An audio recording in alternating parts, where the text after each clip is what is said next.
And I'm back. Gary Russen Program continues on GJRB Online for Friday afternoon. Hope you're sticking around for the show, and I got some more good stuff up the line here as we continue broadcasting here on GJRB Online. And I hope you'll tune in for we got a great show coming up. So stay with me. We're going to stay on the air probably until past 5 or so. So keep it here. The Gary Russen Program continues here on GJRB Online. And glad you could be with me today. Hope you're having a good time, and hope you're enjoying the show here on GJRB Online. Here's an interesting story. Comes out of Pennsylvania. Actually, I don't know. No, it comes out of another state. But it does come out of a story from WTAE out of Pittsburgh about a guy who, for some authenticity here, to their surprise, the authenticity, and let me see, I forgot to post, I forgot to get it out of my storyline up here. Here it is. The authenticity of this document blow your mind. It really will. This actually happened to a guy somewhere. It comes out of Pittsburgh posting, WTAE, but a guy, I can't remember where it was, had a posting, had a guy come into a shop, kind of a pawn shop, I guess, secondhand store, wherever and it was a document signed by Abe Lincoln, and found out that this document was real. Check this out.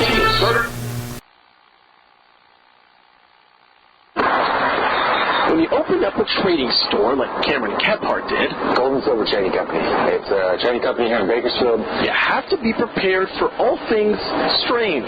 Pretty much anything you name it, we buy it. Literally. What we try to do is be different than any buy or sell shop in town. A World War I era foldable organ piano. You can just imagine some guy folding the suitcase up and pedaling it around. 40-million-year-old fish.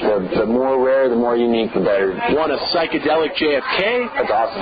He's got that too. You get to meet cool people that have unusual items, and every item that comes in has a story behind it.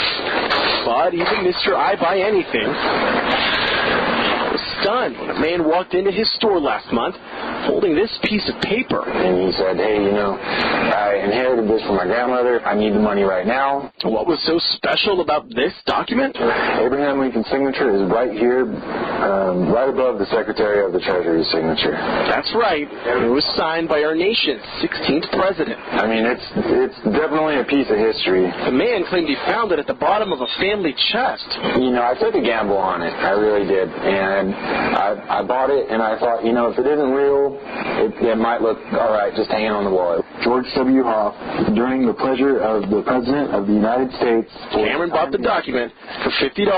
I didn't know if it was real or not. Neither did he. He didn't know. But could this signature be as honest as Honest Abe himself? When we got it authenticated and realized it was real, it was just shock and awe. They said at auction, basically, it's anywhere from $20,000 to $50,000. $50. The president who united our country when we were in a divide. For potentially $50,000. The president who's on the $5 bill. I mean, he's really like a legend. Cameron plans on displaying the executive document throughout his store, among his other relics. A piece of history that he signed, with his own hand. It's just absolutely amazing. But he says he's willing to let it go if someone makes him an executive offer. If they have the right amount of money, I will sell it. Don't get me wrong. I will sell it. Wow. I had to think about that a minute if I had a shop like that. I mean, to have that up in your pawn shop and bring some customers. He could use that as a buying to get customer draw in, but the second thing is there'll be someone wanting to get that. It's an actual document. I don't know. I would have a tough time letting go of that. If I was running a pawn shop and someone come in with that, I would have a tough time letting go of history like that. That's just fascinating. It really is. Another story coming out of Pennsylvania. Now, this is going to be something you're going to hear quite often. As a matter of fact, when we start up this fall, the return of Way Out There, I'm going to bring this story to you. As a matter of fact, this month coming up, September, Way Out There is back. And we're going to talk about this story of a woman in Pennsylvania who actually captured this UFO on her camera. She was outside our porch near Harrisburg, Pennsylvania, when she spotted an unidentified flying object. Check this out. We want to get to this. A mystery sighting in the skies above Pennsylvania. Residents of a community outside Harrisburg saw a strange object flying overhead on Monday night, and they even managed to capture it on tape. And ABC's Brandy Hitt is here now to explain. There's a lot of speculation on this. Oh, yes, and it's still a big mystery this morning. Good morning, everyone. Residents in Harrisburg are still trying to figure out exactly what those flashing lights are. Aliens? A drone, maybe? Well, even the local police department does not have an answer. I am scared to death now. It's the video that's sparking rumors of extraterrestrial life, all shot on Stephanie Wilkerson's cell phone. Oh, did you see that? Wilkerson says she was relaxing on her porch in Dauphin County, Pennsylvania Monday night when the unidentified flying object caught her eye. I thought it was a plane until I realized it wasn't moving, and I watched it for about 20 minutes, and I started noticing it changing colors. That's when she ran for her phone and called over a neighbor. He went and got his binoculars because he first thought it was a planet, and then he said, no, it changed yellow. He said, that is not a planet. So Wilkerson called 911. Look at that, look at that, look at that. But even police were dumbfounded. He went there, and apparently he saw them too. So he called his sergeant and his corporal to come to verify what he was seeing. So police called the National Guard Training Center and the local airports to find out if they could account for any aircraft activity in the area. They couldn't. This is unbelievable. This isn't the first UFO sighting in recent weeks. In July, this questionable object was spotted as firefighters battled a wildfire in Canada. And just 2 weeks ago, these photos were posted all over Twitter, convincing many that the illuminated round disc was something extraterrestrial, while some just don't buy it. One photo suggesting it was likely just a reflection of this lamppost. But back in Pennsylvania, Wilkerson says she's convinced these lights prove we're not alone. I am now a believer in UFOs. Isn't she great? And the whole neighborhood getting involved here. Listen to this also. Stephanie Wilkerson says this is not a fluke. She saw the light again last night and frankly is now a little freaked out. Another neighbor also saw it last week. So any guesses? Well, it's definitely a UFO. Yeah, and you have to wonder about that one. Actually, there's going to be, and this is true, there's going to be more stories like that about things in the sky. Now, the Lord said He was going to put things in the sky, things of vision. But UFOs, spaceships, colored lights, or what have you, sometimes could be is usually a deception brought about by our U.S. government. They plant these things in the sky. Now, it could have been a drone. Okay, it could have been a drone.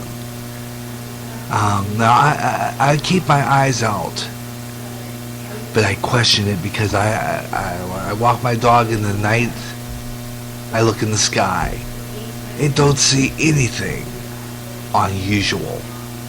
So, she could be a believer if she wants to. But I'd investigate as to exactly what... Now, they reported that the airport didn't even acknowledge any craft in the area. There was nothing apparently on the radar. So you have to wonder about this thing. Okay? Colored lights of some kind. In the form of a flying saucer, something around in the sky. And you have to wonder exactly what it was. Okay, that's the mystery. But the government usually comes along and says this, debunks it as something else. So you have to wonder. And I've said this many times on my shows. I've said it on Way Out There even. There are illusions put out by man. And these illusions sometimes can be false. And that craft is more than likely false. But we'll find out. We'll find out as it goes along. You know, you don't know. I'm going to keep checking on this story. I'm going to keep on checking to see if there's any more sightings of this same object. And if there is, they're going to convince me unless I see it myself. And then I'm going to question it. Okay? I'm going to question it. But we'll find out. I'm going to keep my eyes on this story.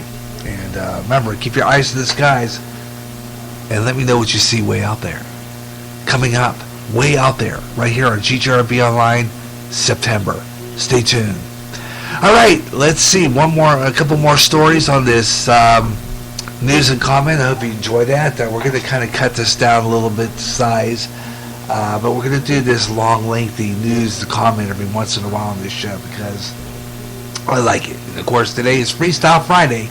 So we can do anything we want on this program, anything I want on this program, because it's my show. And if I want to do a little bit more news stories and kind of stir that conversation up, that's what I'll do. Coming up, I have a new feature here on Gary J's News and Comment, Gary J's True News and Comment, called A Matter of Opinion.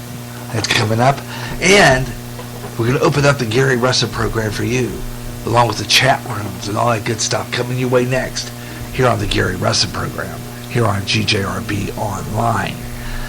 Right now, though, let's see another interesting story here about this. Let's see. The story. I had another story, but I think I'll let it go till later. It's a funny story. It's about this young boy, little boy, Tyke. I don't know how old he is. I can't remember, but he comments about his mother's pregnancy. His mother tells him she's going to have a baby, but the son doesn't like it. We'll talk about that coming up. It's a pretty good story. He's funny, this kid. I mean, he really had a lot of nerve. We'll talk about that one coming up. And a whole lot more. Yeah. So hang in there. You got the Gary Russen Program on GJRB Online. And now it's time for A Matter of Opinion on the Gary Russen Program and Gary J's True News and Comment. This story comes out of Arizona, White Hills.